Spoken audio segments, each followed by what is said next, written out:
Hello, and welcome to the portfolio presentation for Ryerson's fashion program in Egypt. My name is Brittany Patty, and I'm going to be taking you through today the admission requirements for your application to the school.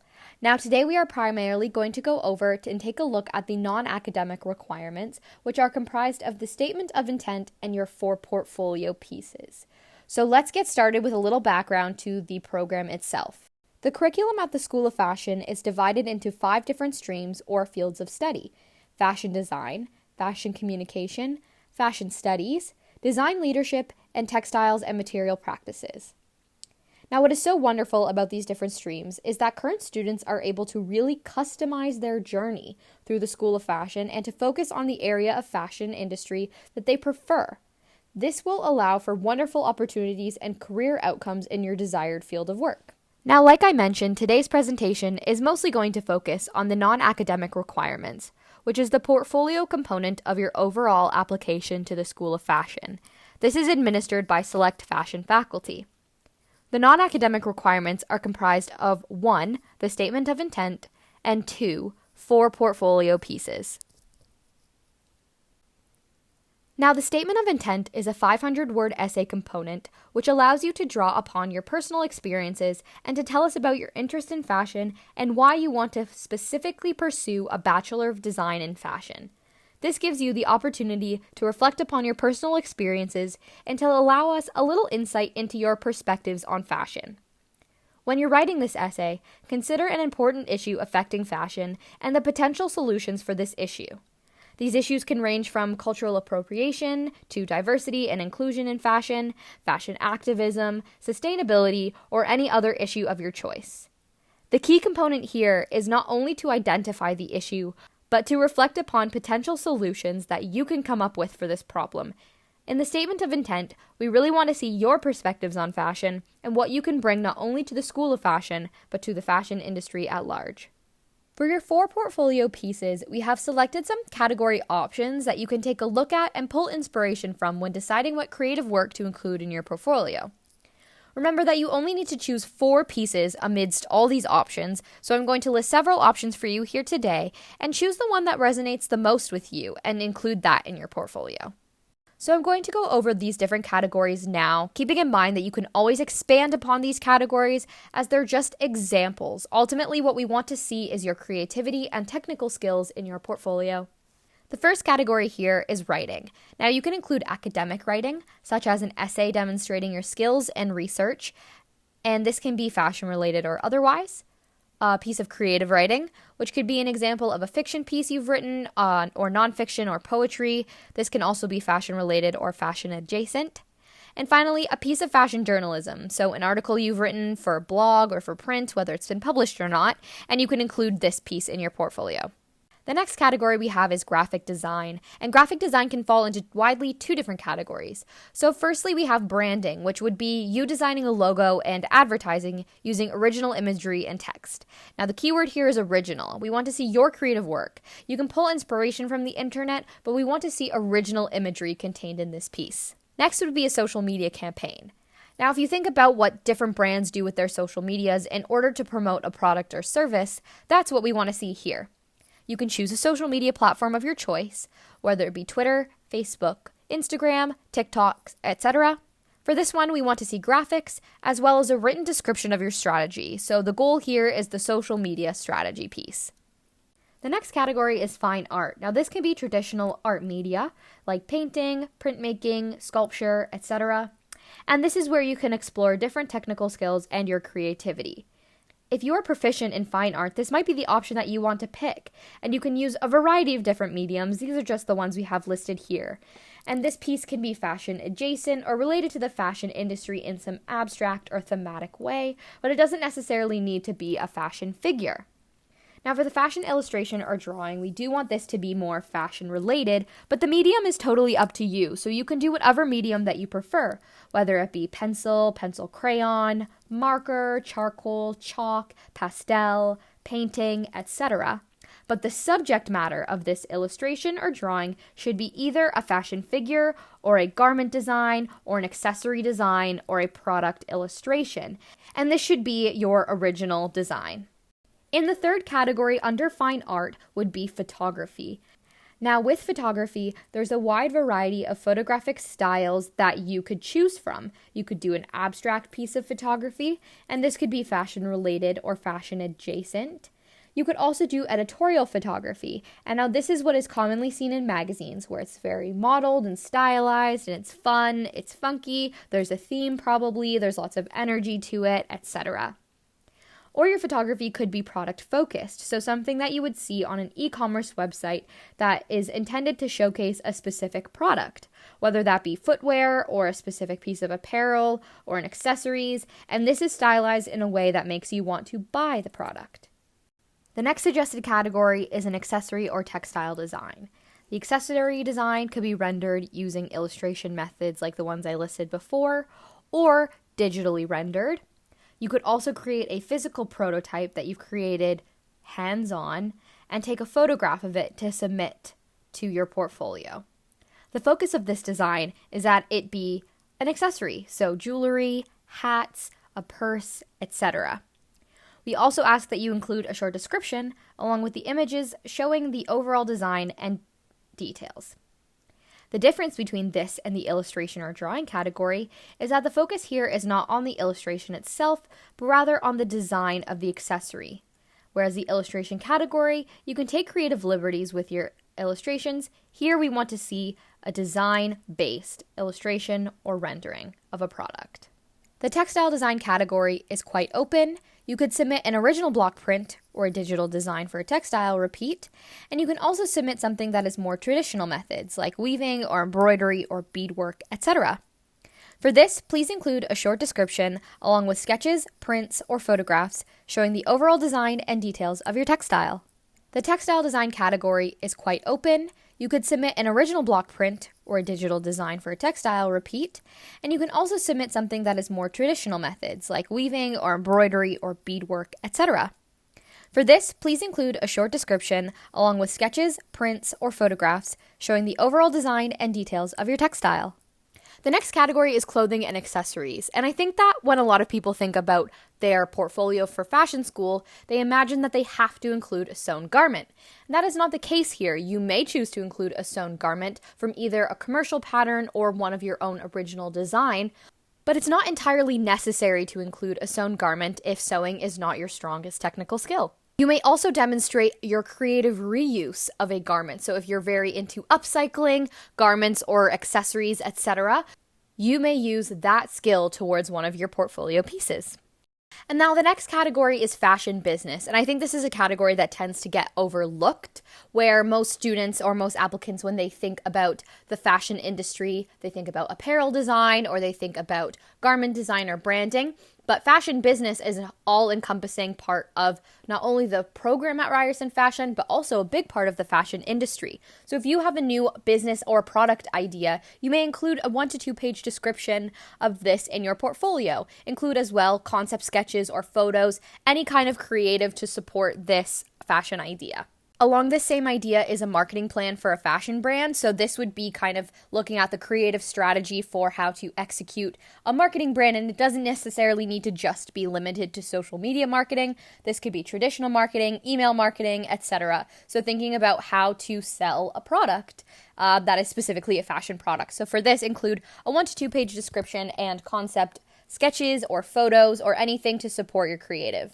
Now we're down to the final 2 categories. So the second to last category is fashion event. So if you have participated in a fashion event that you planned, coordinated, or perhaps just participated as a contributor, we want to hear an overview of your contribution to this fashion event. So describe your role for us and do that in about 1 to 2 pages. Include photographs or other kind of creative related supporting materials as well to let us know about your participation. And finally, like I mentioned at the very beginning, these portfolio categories are options for submissions. So if you go through this whole list and, maybe 3 of them resonate with you, but you have a really great idea for a 4th portfolio piece to include, we want to see this. We are open, and you are welcome to submit any work that represents your skills and creativity. The categories listed here and above are just suggestions, and if you have something or you want to expand upon something that I've mentioned previously, you can choose your own adventure and you can go ahead and do that. This next section is about how to submit your portfolio. So this is from your perspective as you are creating these portfolio pieces. How do you put them together the best? Which ones do you choose? And how do you make sure that our reviewers are able to understand what pieces you're submitting? So if you take a look here, we do have naming conventions for the files that you are to submit. So this is when you go to save your portfolio pieces before you upload them and send them off to us. These are the names that we want your files to contain. For each portfolio piece, we want the word portfolio in that file name. And like I mentioned before, you are submitting 4 portfolio pieces. So you're then going to number those portfolio pieces 1 through 4. So that's the first 2 parts of your portfolio name. The last part of your portfolio name is going to be your student number. So when you apply to the School of Fashion, you will receive a student number that identifies you as an applicant to the school, and you're going to put that in the file name as well. This is so we know what portfolio pieces are yours. We don't want anything to get lost, and we don't want any results to be incorrectly administered because of that. So just to sum it up, your portfolio file names are going to be as followed. The word portfolio, the number of the portfolio piece in order, and then your student number. And all of these items can be separated by an underscore like you see on the screen here. You may number the files in the order of your choosing. So if you want us to look at one of them first, you might put that as number 1, number 2, number 3, number 4, etc. If you have multiple files to support your portfolio piece, put a number at the very end of that file name. So if portfolio 1 is a dress that you have sewn and you're including 2 photos of this dress, you're going to name them both portfolio 1 because it is the one portfolio piece, they're the same. But at the very end of the file name after your student number, you're going to put another number because you know how files work. Sometimes when you save them to your computer, you don't want to overwrite your file, and so they end up with the same name. Additionally, you are to label all of your process work with the following file naming conventions, and it's the same as above. Instead of the word portfolio, you're going to include the word process, and the number that follows the underscore is going to be corresponding with the portfolio piece. So using the example that I mentioned before, if your portfolio piece number 1 is a sewn garment, it is a dress that you put together, and your process work is reflective of this, maybe you designed it yourself and you have a sketch, you're going to make sure they both have the number 1 in the title so that we can see what portfolio pieces and what process work are associated with one another. If you take a look at the right side of the screen, you can see I've screenshotted Finder on my computer. I have a Mac. And the file names are, as I've described earlier, the portfolio, number 1, and then my student number as well. So that's what we want to see before you upload your pieces.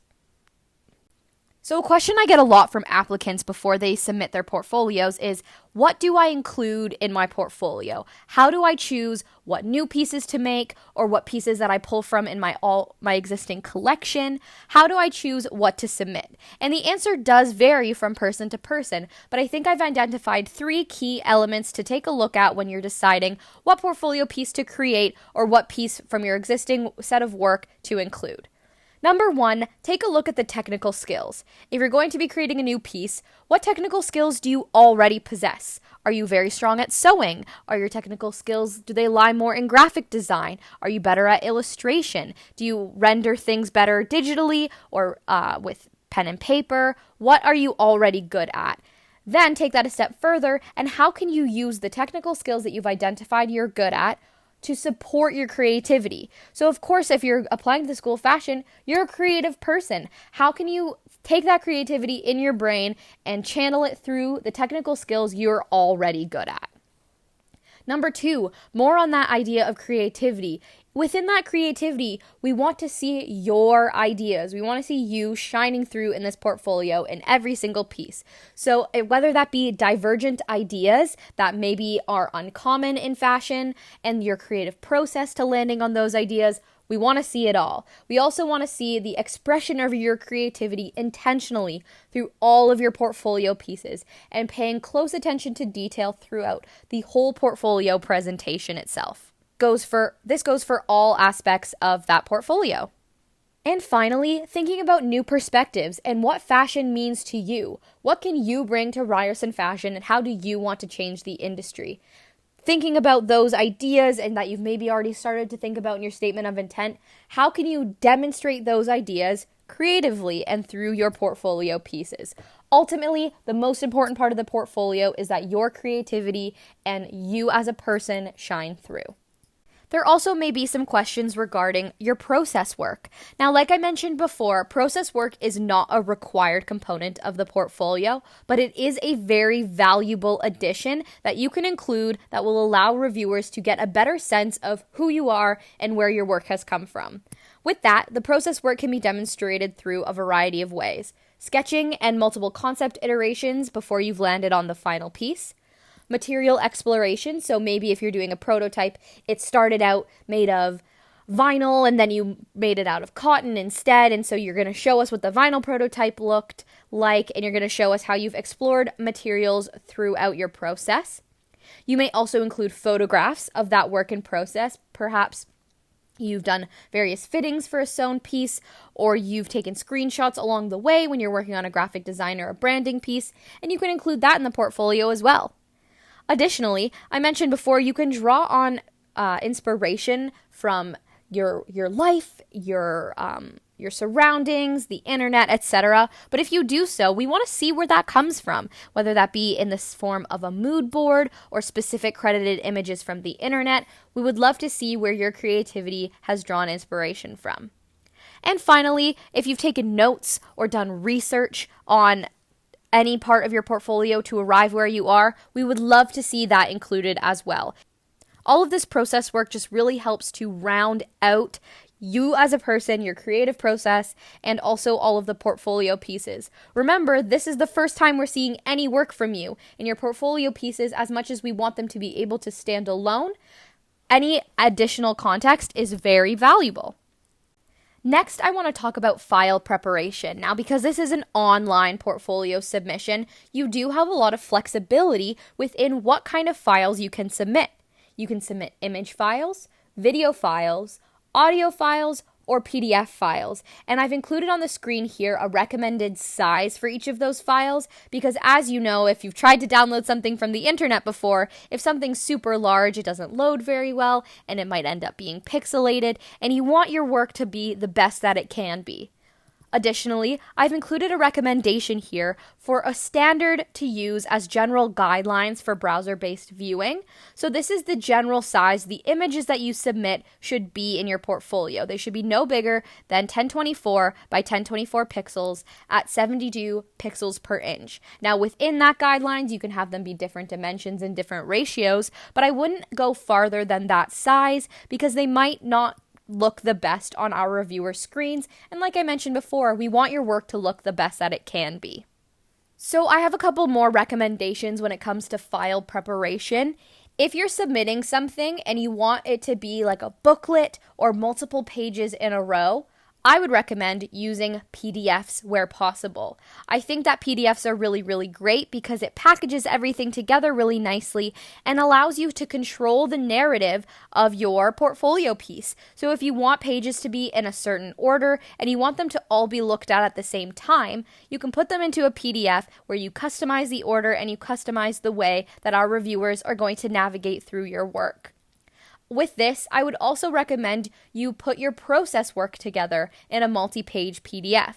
So like I mentioned before, process work is a recommended component, and if you have, I'll go back to my earlier example, if you've created a sewn dress for your portfolio and you have a variety of process work, maybe you took photos of fittings along the way, you have your original sketch, you have your original textile that you wanted to use, and then you looked at a different one and you did a sketch of it and everything. You can take photos, you can put all of that work together in a multi-page PDF for upload so that it's all nice together and very neat in your portfolio. When it comes to your image files, I would recommend PNGs. PNGs are really great for preserving the quality of your work. And of course, JPEGs are also accepted. This is just my recommendation. And finally, don't submit any working files. So whether that be an Illustrator file, a Photoshop file, InDesign, or a document file, an Excel file, etc., don't include that in your portfolio. We really want this to be a finalized piece. Now you may be wondering, what programs should you use and what software should you use to put together your portfolio? And I have a list here of suggested software as well as some free online tools that will help you put together your work. So firstly, a really great set of online free tools is Google Slides. Google Slides is where you can create multi-page documents where you can move images along freely on those slides. I don't know if you've ever tried to put images into a Word document. It's not very easy. Whereas on Google Slides, you can move everything around really freely and scale your images where you want, and you can put together perhaps your process work or a slideshow of work in a Google Slide. You can download that as a PDF, and then you can upload that onto your portfolio. And the great thing about Google Slides is that it's free to anyone who has a Gmail account, and Gmail accounts are free to sign up with. The same thing goes if you have Microsoft PowerPoint, like if you already have that downloaded on your computer or perhaps on a school computer that you use. Microsoft PowerPoint, you can do the same thing, where you can create multi-page documents, moving images freely, and download as a PDF. The great thing about Google Slides and PowerPoint as well is you can customize the page sizes and dimensions. So if you want it to be 8.5 by 11 instead of like the 4 by 3 ratio that Google Slides and PowerPoint defaults as, you can do that as well. Next, I've kind of split everything down to like Mac OS and Windows OS. So on a Mac, if you have an Apple computer, you can use the built-in program Pages, and Pages also allows you to save files as PDFs if you're wondering how to put together a multi-page PDF in that way. Additionally, if you have a document such as an image and you open that document in Preview on a Mac, which is the default way to open and view image files on a MacBook, you can adjust the document size in Preview by going to File and seeing the document properties. Same similar situation for Windows. If you have a Windows operating software computer, you can adjust the size of documents in Photos or in Microsoft Paint. Now, the Adobe Suite are kind of the industry standards, but they aren't necessary to creating a portfolio, but I will highlight some of the kind of best practices for each Adobe app. Firstly, you can use Adobe Spark for free online if you sign up for an Adobe account. All you need is an email address. I will let you know that Spark has a watermark for free accounts, but you can use Spark to create graphic design work online for free. Additionally, if you do have the Adobe Suite, these are the 3 softwares that I would recommend you using for your portfolio. If you're going to put together a multi-page PDF with images, I would recommend using InDesign, especially if it's going to have any number of text on it. Illustrator is really great for doing graphic design work, and if you're familiar with the Adobe Suite, you'll know that Illustrator operates in vector graphics, so it can be whatever size you want and it maintains its quality. You can definitely do graphic design work online and on different programs as well, but if you use Adobe Suite, I would recommend using Illustrator for graphic design. And finally, if you're going to edit any images or put together any images in a collage or anything, I would recommend using Photoshop. And finally, another Adobe product that you could use would be Lightroom, and you can get Lightroom on your cell phone. I know it's available on iPhones and on Androids, and you can also get it as a desktop app as well, but the iPhone app is free. And finally, if you work on a tablet like an iPad or a Wacom tablet, you know that if you have a Wacom, it's compatible with your computer programs, and you're more than welcome to create your work on there and to submit it to us that way. But also, if you have an iPad, you could take a look at Procreate. It isn't a free software, but it is a very great iPad software for illustration or for graphic design, as well as Adobe has a free app called Adobe Draw that is available on iPad. Next, we're going to move into a Q&A session, and now there are additional questions that have been answered, but I've highlighted a couple of questions here that are the most frequently asked questions, so I'm just going to go through those with you now. The first question is, how many pieces should I have in my portfolio? You must have 4 pieces in your portfolio. We don't want any more, and we don't want any less. Process work does not count for those 4 pieces, but we want to see 4 finished pieces in your portfolio, and you can include any additional process work as you see fit. The next question we get all the time is, do I need to know how to sew, and what level of skill should I have in sewing? I'll answer that for you here. No, you don't need to know how to sew to get into Ryerson fashion. Like I mentioned in the portfolio categories section of this presentation, it is advantageous. If you do know how to sew, you might as well showcase that as one of your key technical skills, but it is not necessary for admission to the program. And if you're wondering what level of skill you should have in sewing, you can have an absolute beginner level of sewing arriving at the school. If you do choose to pursue a concentration that allows you to take sewing classes, you will be taught sewing fundamentals. Any additional sewing experience that you have before coming to the school is just an advantage. The next question I have to answer is how much experience is needed of Adobe, and do I need to buy Adobe software? The same thing goes with sewing. You don't need to have any prior Adobe experience before entering the school. Any experience that you do have is just an advantage and a way to leverage your technical skills for your portfolio. But no, you don't need to have any experience before entering the program. And do you need to buy Adobe software? If you want to have it on your personal computer, you do need to have your own account, but you will have access to it from school programs. The next question is, what is the best way to approach the written statement? I've said this a few times throughout, but I think this is a really great place to summarize the key important part of your portfolio is we want to hear about you. We want to hear what your perspectives of fashion are, and we want to hear about your solutions for the future. So for this, I really want you to take a time and take a minute before you start writing your statement to think about your experience in fashion thus far. Have you felt represented by fashion? Have you felt excluded by fashion? And how did that make you feel? And how can you make others feel differently or the same in the future?